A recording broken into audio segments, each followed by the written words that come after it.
Akala ko kailangan ko pang umuwi ng Pilipinas para makakuha at makuha ang ATM card ko.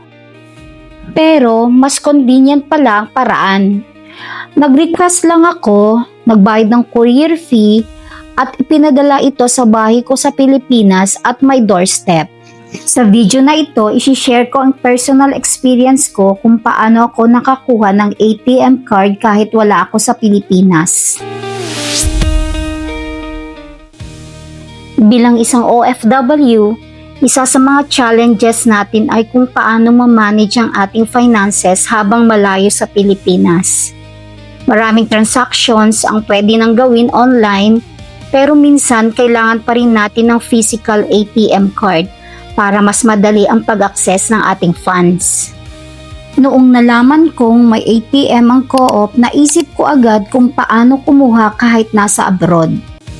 Dahil nasa abroad ako, nakipag-coordinate lang ako through email at nag-request ako kung posibleng maipadala ang aking ATM card sa aking pamilya sa Pilipinas. After how many days, dumating na rin ang package. Nakakatuwang makita na maayos at secured ang pagka-deliver ng ATM card sa address ko sa Pilipinas. Pagkatapos kong matanggap ang card, sinunod ko ang activation process at iba pang security requirements. Importante na maging maingat sa paghawag ng ATM card at huwag basta-basta ibahagi ang personal information at PIN.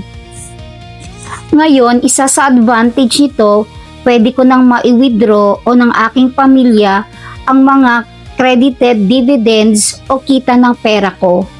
Sa ATM dadaan lahat ng mga transaction mo sa cooperative, lalo na at malayo tayo sa Davao. Para sa OFW na katulad ko, magandang malaman na may mga option na available para makuha ang mga importanteng documents o card kahit nasa ibang bansa tayo. Kailangan lamang ng tamang koordinasyon at pagsunod sa proseso. Again, personal experience ko lamang ito at maaring iba ang proseso depende sa institution o organization na iyong kinabibilangan.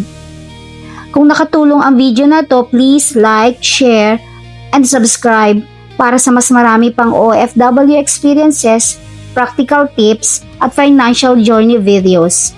Maraming salamat sa panonood at see you sa next video.